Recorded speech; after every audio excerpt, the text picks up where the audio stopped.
Zombies are the perfect video game enemy because they look mostly like regular humans, but they're actually brainless, shambling monsters, so you don't have to feel bad when you do stuff like this.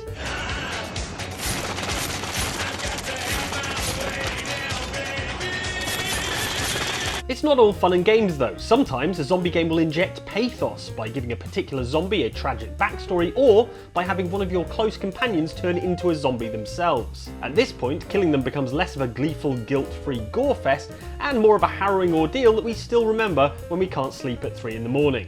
Here are 7 of the most tragic zombies we felt super bad about having to kill. Enjoy, if you can, and beware spoilers for the following games.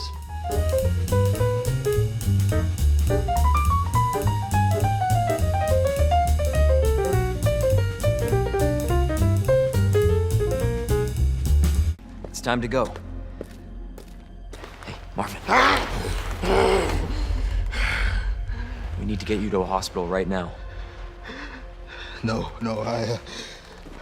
save yourself. Come on, I've got you. Go! Look, we can still make it out of here together. You just can... It's too late. The events of Resident Evil 2 take place on rookie cop Leon Kennedy's first day on the force, when he's still young, inexperienced, and wet behind the ears, although that might just be liquor goo.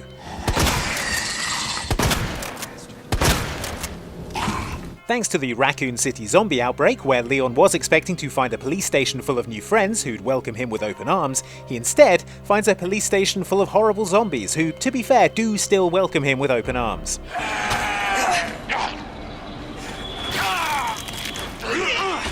In fact, when Leon arrives, there are only 2 regular cops left in the whole station. This guy, who doesn't count because he gets pulled in half within the first 5 minutes, and Marvin Branagh, a stoic RCPD lieutenant who helps you avoid the same fate.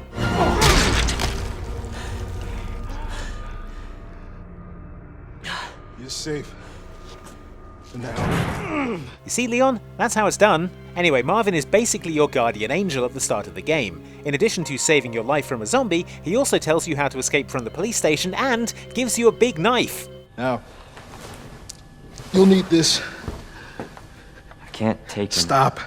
In fact, the only reason we're playing this game as Leon or Claire and not the, at this point, much more experienced and capable Marvin, is that Marvin is nursing quite the wound on his side, something that in zombie fiction is usually a pretty big red flag that we're not going to finish the game ramping a squad car off the roof to freedom with Marvin in the passenger seat.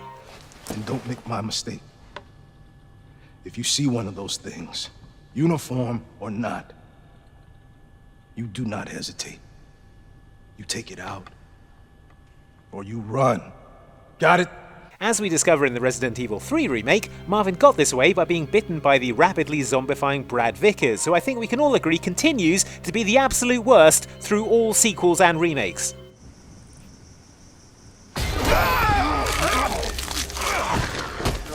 Marvin gets progressively worse before finally ordering you to leave him behind as you make your escape from the police station main hall. It's on you now. Just go.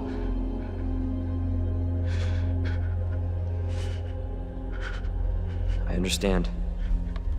Nothing would make us happier than to follow that order, but regrettably, both Leon and Claire have to come back to the police station later on, at which point they will find that Marvin has gone the full zombie. Oh God, no. Marvin. Now you're left with a heartbreaking choice. Do you leave Marvin alone to wander the hallway as a mindless zombie? Do you put him out of his misery? Yes, you'll be using up precious ammo, but he wouldn't have wanted to live this way. On the other hand, what if they find a cure and Marvin can still be saved? You know what, this is too hard. I'm just going to let Mr. X sort him out. Thanks, Mr. X. You're always there for me. Through this park. They say it's good luck to get rain on your wedding day, but you try telling that to the bride in Left 4 Dead 2, who was poised to tie the knot in a beautiful outdoor ceremony when the zombie outbreak struck. Wedge. This unlucky bride was not only stood up at the altar by her groom-to-be, who is nowhere to be seen, but also, in a double whammy of wedding day misfortune, turned into a Left 4 Dead witch zombie. I know I'm real like weddings. This is just weird. We'll never know exactly what happened to the absent groom, whether he got cold feet or simply had his feet bitten off by one of the undead. But at least his zombified fiancée is surrounded by well-wishing wedding guests who are, yes, also now all zombies. The bride's bad luck becomes your bad luck as a struggling outbreak survivor because she's parked right in your way, sobbing her heart out by a park bandstand. Girl, we've all been there. Witch. So to make matters worse, your only option is to further ruin this poor jilted bride's big day by disturbing her and inevitably having your face clawed off. This leaves you no choice but to gun this bride down at the altar, something so bleak it didn't even make it into the Alanis Morissette song. I kinda feel bad for killing this witch. All in all, it's a poignant tale of zombie tragedy and one of the top 10 worst weddings I've ever been to. Top 15 maybe. Okay, as far as weddings go, that was the most exciting. What in the hell are you people doing? Run! Quick, move! Get over here! Everyone, move this way! Quick, to the stairs! Move! Good friends are hard to find in the world of Dead Rising. Quite aside from the fact that most of the population has been turned into the shambling undead, the stress of a zombie apocalypse seems to have had a weird effect on the survivors. Worst 11th birthday party ever? So when you, as photojournalist Frank West, are sent by Homeland Security agent Jessie to find her cool, capable colleague Brad Garrison early in the game, you'll breathe a huge sigh of relief. Your, girlfriend sent me to find you. Who? Jesse? Looks like Frank has the wrong end of the stick. Or Brad has a lot of girlfriends to remember. Whatever the story there, Brad is a real rock throughout the game, hanging out at your safe room and helping direct the effort to track down those responsible for causing the zombie apocalypse in the first place. What's more, while we could charitably describe Frank West as a hot mess, Brad is consistently the adult in the room. If we have to wait here for 3 days, we'll need supplies. Water, blankets and the like. We'll get Dr. Barnaby here tomorrow morning. I want you to keep an eye on the monitors. He even handles a bullet wound to the leg far better than anyone has any right to, particularly given that at the crucial moment, Frank was no help at all, totally missing the shot.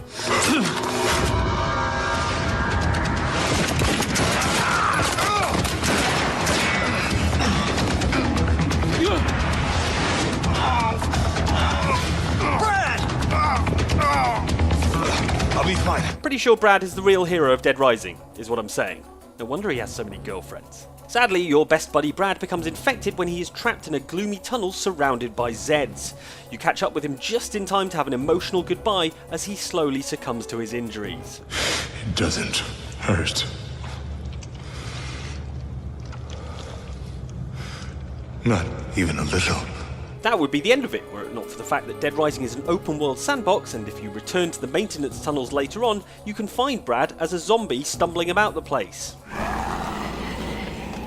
What's more, as a tribute to Brad's ultimate sacrifice, you have the opportunity to unlock probably the most disrespectful achievement ever to grace your gamer card. It's called Snuff Shot B, and involves taking a photo of Brad now that he's a zombie. Oh right, now you're ready to take the shot. Not cool, Frank. Even more not cool, Frank!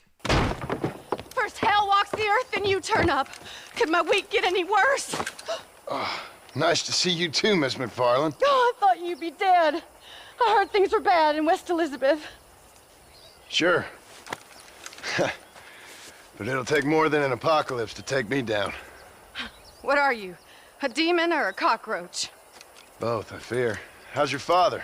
Ranch owner Bonnie MacFarlane stands out as one of the most likeable characters in Red Dead Redemption, although that's a low bar considering that most of the rest of them are snake oil salesmen, comedy drunks, and actual corpse botherers. Goodbye, John Marston. It's been a great pleasure. She's the woman who takes John in and nurses him back to health after he's injured at the start of the game, enacting his brilliant plan of stand out in the open and yell at my heavily armed former gangmate who I'm trying to put in prison. Bill Williamson! Come out here right now! As such, we've got a great deal of affection for Bonnie, which extends to her father, the gruff, no-nonsense Drew MacFarlane, who is about 75% mustache by volume. John Marston, this is my father, Drew MacFarlane. Pleasure to meet you, Mr. Marston. Please. As the game goes on, Drew and John slowly become friends, bonded by their experience saving Bonnie after she's kidnapped, and also, let's be honest, by John's obvious admiration for that mustache. Come on, it's magnificent, like a platinum horseshoe. Mr. MacFarlane, I'll get you your daughter back. I owe her that. Please do. That's what made it so tragic when we headed over to MacFarlane's ranch in Red Dead Redemption's zombie-themed Undead Nightmare DLC to discover that while Bonnie was fine, Drew hadn't come back from the barn where he was keeping a bunch of zombies corralled. What was he doing in the barn? Just rounding up the undead and keeping them safe so the rest of us can go about our business. Presumably it's just in case a cure can be found. Let's hope not, Drew? Otherwise all this zombie killing I've been doing is going to look really bad.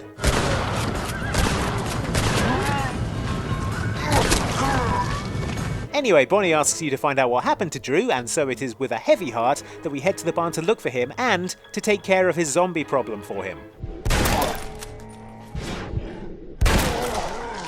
You are welcome, Drew. Anyway, turns out Drew isn't really in a position to thank you for killing the zombies for him, as he is something of a zombie himself. And you have no choice but to put him down. Sorry, Mr. MacFarlane. You were a good man. The real tragedy here is the world being deprived of that mustache. Rest in peace, Mr. MacFarlane's mustache. The dead have been a bane on our existence since that cursed fire fell. We have to burn them, just to make sure they don't rise from the grave. The least fun part of a zombie outbreak is the part where you have to help someone destroy the reanimated corpse of the person they loved the most. It's horrible. The loved ones we've buried and grieved over now threaten our lives. The most fun part of a zombie outbreak, FYI, is the part where you get the whole shopping mall to yourself. But in the besieged town of New Tristram in Diablo 3, there's not a single shopping mall, just piles of burning corpses and the one local tavern called the Slaughtered Calf. Real cheerful place. You think you're some type of hero, here to save us all? The dead will feast on your bones as easily as they will ours. The human tragedy of an undead uprising is perfectly condensed in the heartbreaking tale of Mira Eamon, who was the town blacksmith, but now, what with the apocalypse going on, has also been put in charge of mercy killing all the pre-zombies. Not now. That's my wife. She's locked in the cellar like all those who've been bitten. I'm to put them all down. But how can I kill my own wife? It is regrettable, but it must be done. I will help you. Yes, Hadrig's beloved wife Mira is on the turn, and it being your solemn duty as a game protagonist to mash up zombies wherever you find them, you're off to his basement to assist. To the surprise of no one, you find all the infected folks who were locked in the cellar already turning into fully fledged zombies, which, I'm sorry Hadrig, but this is what happens when you procrastinate. My friends, I'm sorry. Apologies will not lay them to rest, blacksmith. Swing your bloody hammer. This miniature dungeon crawl culminates in you discovering Mira too late to give her a peaceful death, but just in time for her tragic last words. Mira, my love, forgive me. Hadrig, help me. Love is the surest road to a tragic end. That is why I have forsworn it. You also discover your Templar mate doesn't know when to pipe down. Buddy, read the room.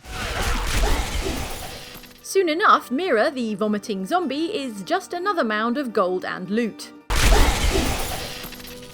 As if that weren't sad enough a vignette of love and loss, consider the sensitive letter from Mira to her husband that you sensitively loot from the bereaved blacksmith's private possessions. My dearest Hadrig, do not feel despair, my love. You did everything you could. Our time together meant more than words can say. But in the end, fate is a cruel mistress. Damn, I was hoping for epic loot, not flavour text. Talk about tragedy. No!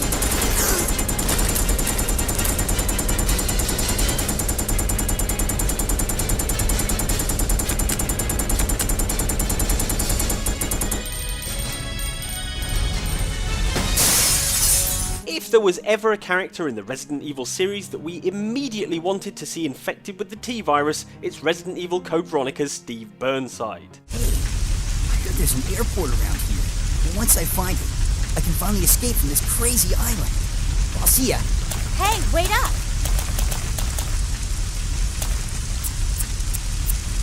I don't want you following me, lady. You'll only slow me down. Seriously, get me the syringe, I'll do it myself. When we, playing as Claire Redfield, first meet Steve, he is, not to put too fine a point on it, an irritating jerk. Not only does he commit the cardinal sin of being selfish in a zombie apocalypse, he has a whiny voice that is more nasal than an elephant with sinusitis. You gotta be kidding. I found it and I'm keeping it.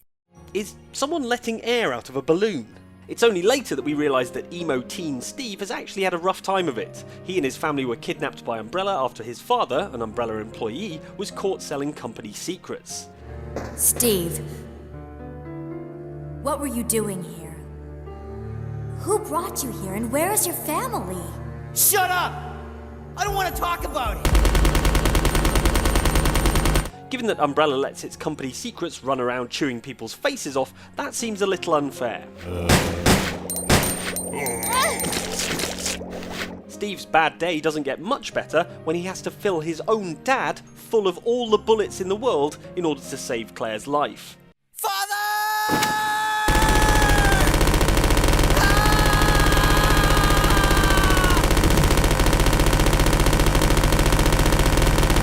You're supposed to conserve ammo, dummy! Have you never played a Resi game? Still, the relationship between Claire and Steve warms up a bit and we begin to suspect that Steve is developing feelings for her. Look, he even busts out his very best pickup line. Ow! My back! You're heavier than you look.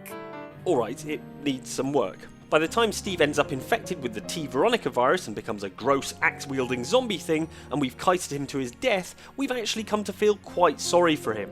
Especially when he somehow briefly transforms back into his original form, 90s boy band reject, to tell Claire he loves her. I love you. Maybe love was the secret to finding a cure for the virus. Quick, let's harvest his DNA. Hey, miss. How can I help? Oh, Garrison, thank you. I don't know where I am or what's going on. Thank the Lord I at least got this here flare gun. The Dead Rising series has always focused on the lighter side of zombie apocalypses, such as how we're all going to run around in mankinis having a blast sticking drill buckets on zombies' heads. Good times. It's also capable of some real tear-jerking moments though, such as the tragic tale of Slappy, who lost his love due to the zombie outbreak. No, wait, that's hilarious too because of the stupid costume. Okay, how about Randy Tugman, who... You're trying to ruin the happiest day of our lives? Okay, fine, the Dead Rising series doesn't take itself too seriously. That's not to say that you can't find tragic tales amongst all the wackiness, however. For real heart-wrenching pathos, we look to the side mission Kin and Comfort, in which your character, mechanic Nick Ramos, meets a woman called Kelsey who came into town to attend a family reunion and is inexplicably dressed as Annie Oakley. They came into town ahead of me because I couldn't get the time off. Couldn't get time off from your job in a Wild West stunt show? Help me out here, Kelsey. Kelsey wants to go to her family's house to make sure they're okay, so Nick, ever the helpful dude, offers to help her get there. Whether it was fate or just plain luck, I'm sure glad you found me. If you weren't here, I'm sure my folks would like to thank you. Man, Kelsey sure seems happy and excited to see her family. This is going to be horrible, isn't it?